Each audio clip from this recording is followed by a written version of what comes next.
എന്നാലും സുന്ദരിയാണ്. എല്ലാ കൊല്ലത്തെ ഓണം പോലെയല്ല, this time Onam felt extra special.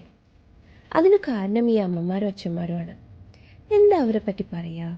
ഈ place fill with stories, memories and emotions. ഓണത്തിന് അവരുടെ കൂടെ സെലിബ്രേറ്റ് ചെയ്യാനും ഒപ്പം ഫുഡ് കഴിക്കാനും ചെറിയൊരു ഓണക്കൊടി കൊടുക്കാനും ഒക്കെയാണ് അവിടെ പോയത്. പക്ഷെ അവിടെ എത്തിയപ്പോഴാണ് what I felt was അവരുമൊത്ത് കുറച്ചു നേരം സ്പെൻഡ് ചെയ്യുന്നതൊക്കെ അവർക്ക് ഒത്തിരി ഇഷ്ടമാണ്. ഈ ആശ്രമം നടത്തുന്ന ഒരു ഗുരുജിയാണ്. ഒപ്പം അവിടെ പറയാതിരിക്കാൻ പറ്റാത്ത ഒരാളുണ്ട്.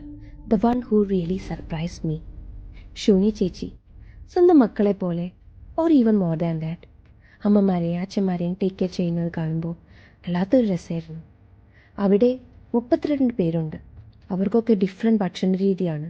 എന്തൊക്കെ കൊടുക്കണം, എന്തൊക്കെ കൊടുക്കരുത്, ഡിപ്പെൻഡ്സ് ഓൺ ദിയർ ഹെൽത്ത് എന്ന് ചേച്ചിക്കാർ.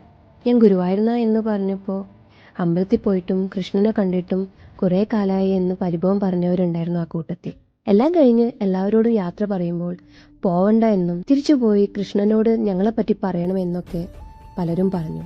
Without tears I couldn't just step out from there. വല്ലാത്തൊരു ഹെവിനെസ് ആയിരുന്നു മനസ്സിൽ. Thoughts about my own life, my insecurities, what I had all started flashing in my mind and realized how grateful I should be for what I have. And one thing I truly felt was that they don't expect anything big from us. അവരുടെ കൂടെ കുറച്ച് സമയം, just our presence. ഈ video it's not about me or not for me. ഇവിടെ താമസിക്കുന്ന നമ്മുടെ അച്ഛനമ്മമാർക്ക് വേണ്ടിയാണ്. Right now they are in need of more space, more bed and better facilities to ensure their well-being. അതുകൊണ്ട് ചെറിയൊരു കോൺട്രിബ്യൂഷൻ പോലും അവർക്ക് വലിയൊരു സഹായമായിരിക്കും. If you feel they deserve more, please help and support them financially. Together we can stand by them.